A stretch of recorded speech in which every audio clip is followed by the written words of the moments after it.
And now we are down to People of the State of Michigan versus David Thompson, file 24-3559FH.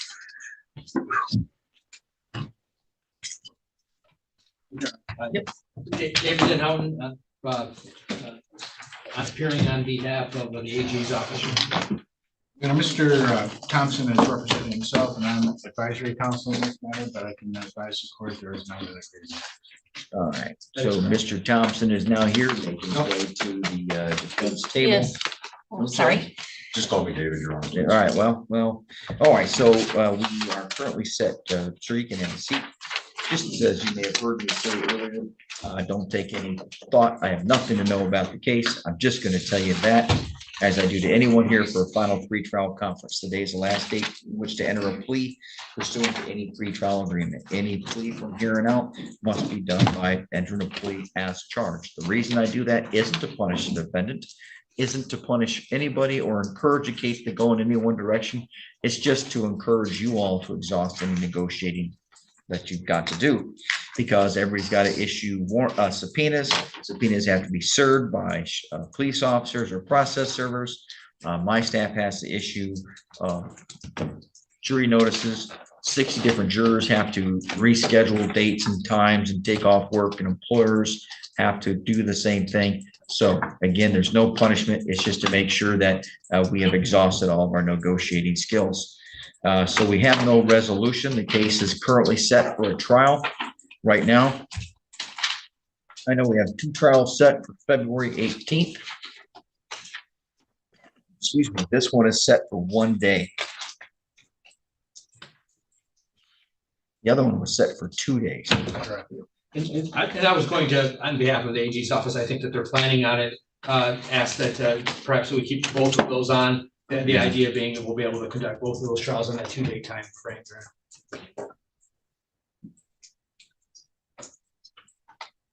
And was there a jury demand, I assume? There was, Your Honor. All right, so a jury demand has been filed, which means we likely won't be able to watch the final few hearings. There are 4 hearings scheduled, 2 for failure to pay child support and 2 for felony possession of a controlled substance. And honestly, the drug charges might explain why he's falling behind on his child support in the first place. I'm going to move this to start on February 19th. So that way we have the 1 day to do the other file and the second day to do this case. So I'll issue jury letters to 4 sets, 4 panels, 2 for each day. So Mr. Thompson, that means that even though your notices say that our trial was to begin on the 18th, we're going to begin it on the 19th. We do jury selection in the morning. I need to remind you that your choice to represent yourself, you're making that on your own. Is that correct? That's correct. You understand the court can appoint an attorney to assist you? Yes, Yep. is. I know. Yeah, I know he's helping you, Yes. but you understand that he's not really representing you. Like, in other words, he's not doing the cross exam, direct exam. That is correct. All right, and you understand that while it might seem illogical, I have to, by law, require you to follow the same rules in the courtroom, okay? So if you need to enter a piece of evidence into, an exhibit into evidence, you're asking questions, you're gonna have to follow the same rules, okay? And just make sure you say yes. Yes. Thank you. Every person has a right constitutionally to due process, and every person also has the right to represent themselves. And again, I also just needed to make sure today that you are making this choice to continue without counsel. In other words, representing yourself on your own. Is that right? That is correct, yes. And the key issue when I say on your own, no one's forcing you, no one's pressuring you. It's your choice. They are not. Okay, copy that. May I? Yes, sir. It's my understanding, Your Honor, that there's a conflict of variance in the law. Equity should prevail. I'm prepared to wrap this up and settle all of this. It can be done here in this venue. That's exclusive of Article 3. Constitutionally speaking. Yeah. I know it's a bit hard to hear him, but he's talking about some supposed conflict between different types of laws and claiming he's ready to settle everything using his imaginary equity, a concept that exists only in his mind. According to him, he can grant this equity to anyone, anytime. Now, that might be valid currency in the land of lollipops, but here in the real world, it's just the currency of the clueless. And it certainly doesn't help the mother of his child who still owed actual court-ordered child support hearings are done ex parte, but they're still carried out in person. I appreciate that interest, but I can't. And let me explain to you why, very briefly. The law and the constitutions for both the state and the United States direct that each side, and that's important, each side has the right to a trial with a jury of 12 impartial persons. And I'm really just sitting here. I don't know anything about the case other than what I see on the charge sheet, which just tells me what there's 2 charges of failing to pay child support. Correct. If you all can't negotiate that between you, I don't really get involved other than monitoring the cases and making sure I know when I've got to be here and what's going to trial. I don't get involved. And even now that we have a trial by jury, I'm not involved other than I'm telling that I run Tiger Stadium here. I mean, this courtroom, and this stadium will be available for the 2 parties. That's it. Okay. So I appreciate that might be your interest and that might be an objective. I can't make a ruling unless there was an appropriate motion. Now, in a criminal case, you can't file a motion to dismiss.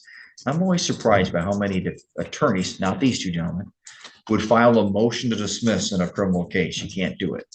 You can in a civil suit. That would be different. But here we can't do that.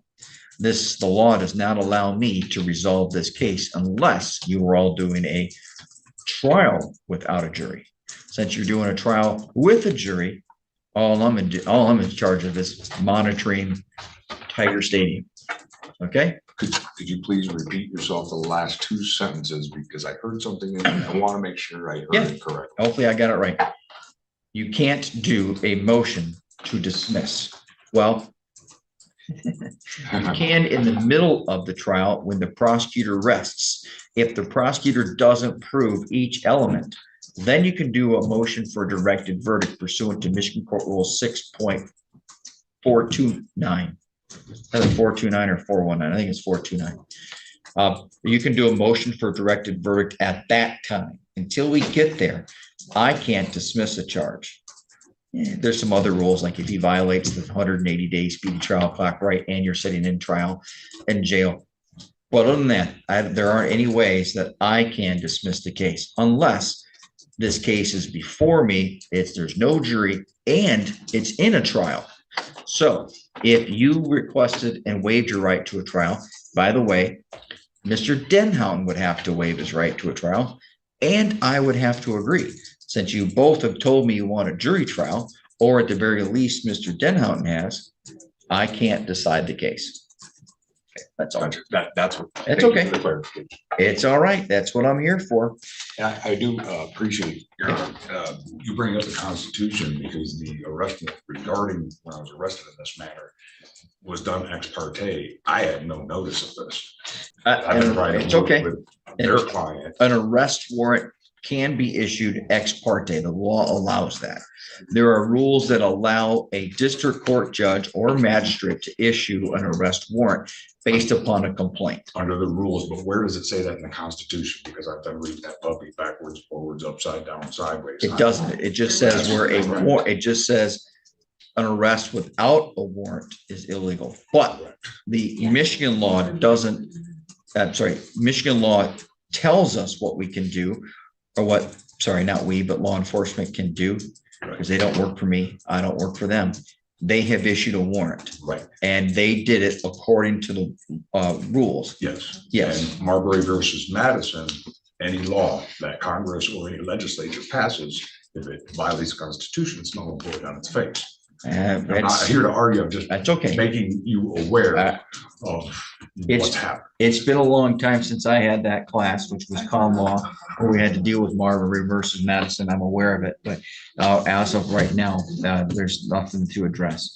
So bond continues. We'll see you on the 19th, sir. Thank you. All right.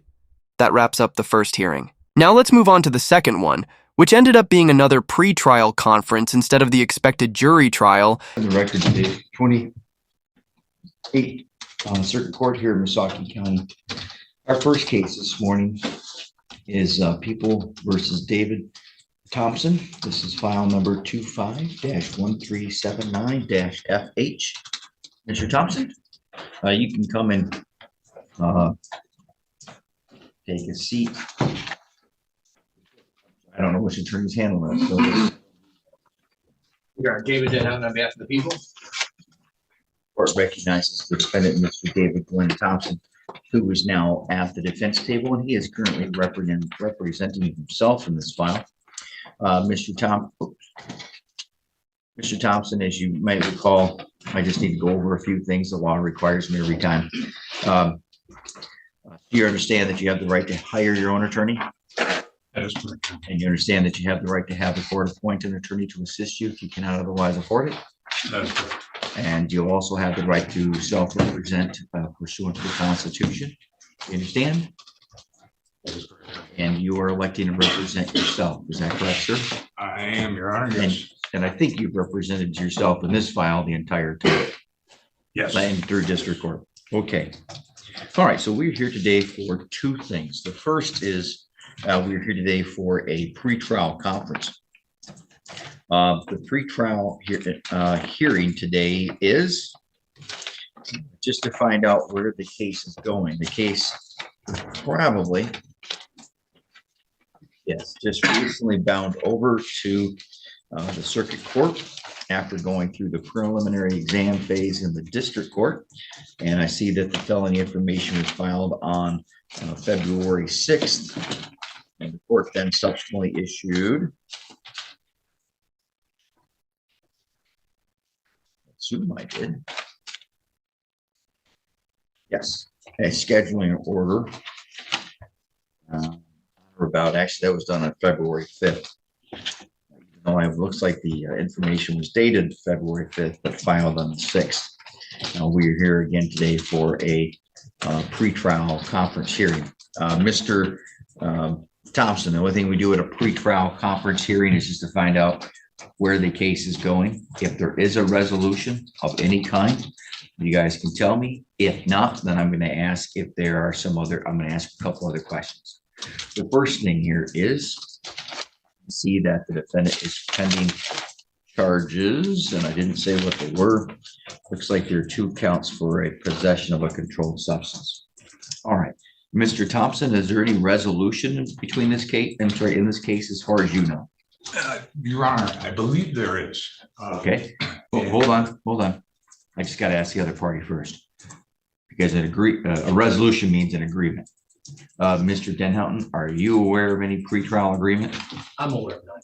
All right, thank you. That just lets me know that I've checked off that block. What do you think is the nature of the resolution then? Your Honor, I made a deposit with an ex parte hearing regarding another matter, equity taking jurisdiction to avoid a multiplicity of suits, putting up consideration for full accord and satisfaction and settlement and closure. To my knowledge, from what I understand, it includes all matters and all liabilities related.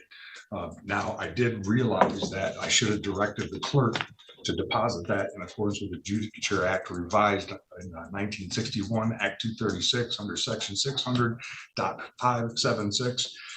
Depositing funds, stocks, or securities with the court clerk pursuant to court order is discharged from further liability. And in that matter, I was the payer, so I did that. And I'm still trying to make sure all of this gets settled and closure in honor. Why do they always feel the need to say something ridiculous at the end?